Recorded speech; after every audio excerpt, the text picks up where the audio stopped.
things we do at Dornsife is bring together faculty with specific forms of expertise to work together on pressing contemporary problems. Our job is to imagine a different future.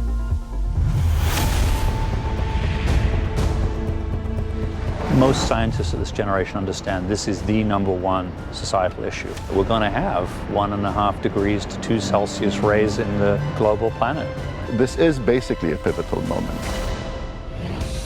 These kinds of questions are often not in the technical realm or the engineering realm, but in the political science side, in the side of social thinking, in the side of thinking about psychology and behavioral change for individuals and for governance structures. In the area of sustainability, we have a bold and unprecedented initiative underway to use the social sciences and not just the natural sciences to address contemporary environmental challenges. As an environmental economist, I study how to structure individual incentives in order to deliver a desirable environmental outcome.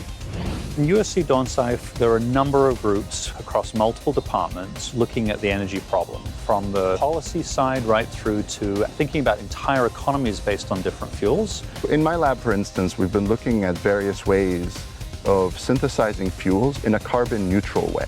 Taking CO2 that's already out there in the atmosphere, feeding that into microorganisms along with renewable energy, and then building fuels that way. So a big reason why I transferred to USC in the first place was because I realized that the issues of today cannot be solved by this siloed mentality that has dictated how we currently operate. The big unmet challenge of the 21st century is to understand what's keeping us socially and politically and at the level of individual behavior from adopting these changes. It's very hard to get people to elevate these kinds of issues without understanding the sociology, understanding some of the economics, understanding the behavioral aspects.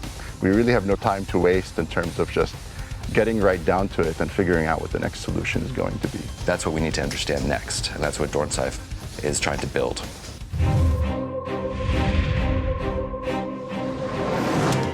The divide in politics right now is a tribal equation where the argument has become, I'm right and you're evil.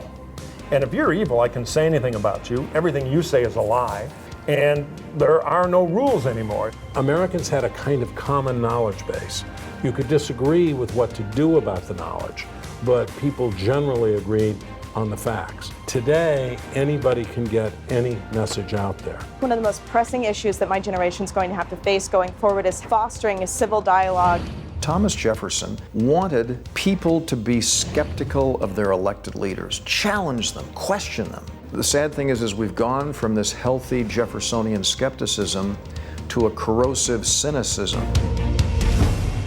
No, wait, this is not insurmountable. It doesn't have to be this way. To fix a broken political system, you have to first understand what's wrong with it. We're using survey research, institutional analysis, even looking at the nature of political discourse itself to try to better understand the causes of political dysfunction and what we can do about it. The Center for Political Future is extremely important because we're going to figure out how we get back to a place of civil discourse.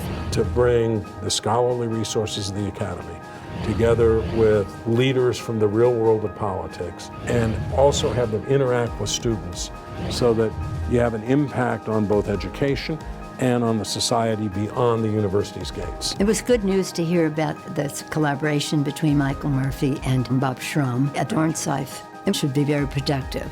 This is not a university in which you can avoid people who have differing opinions than you. Politics is not just a shouting match and entertainment on cable news. This is the place we're going to try to really address that, learn things, and hopefully be a positive force. When we started with social media, we were dealing with something that appeared to be an instrument for the good. We certainly did not anticipate that it could be exploited in a very negative way.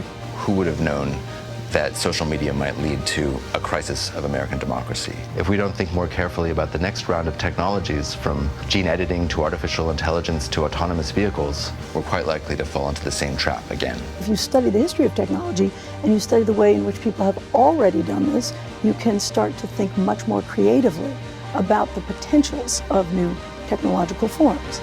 We need to bring together social scientists with neuroscientists, with engineers to do empirical research on how exactly these new innovations are being used in specific situations. We combine the ideas and the concepts in the sciences with a strong focus on the humanities, which really pushes us to challenge the ethics and the way in which we use those technologies.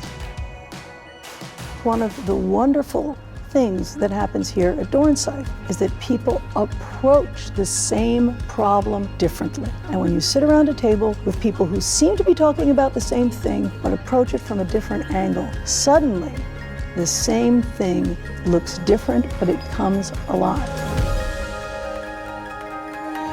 I'm tremendously excited. It's exciting. I'm very excited about this. It's quite amazing. Quite amazing. It's an amazing place. It's exciting. Right now, it is actually the most exciting time to be a part of USC Dornsife.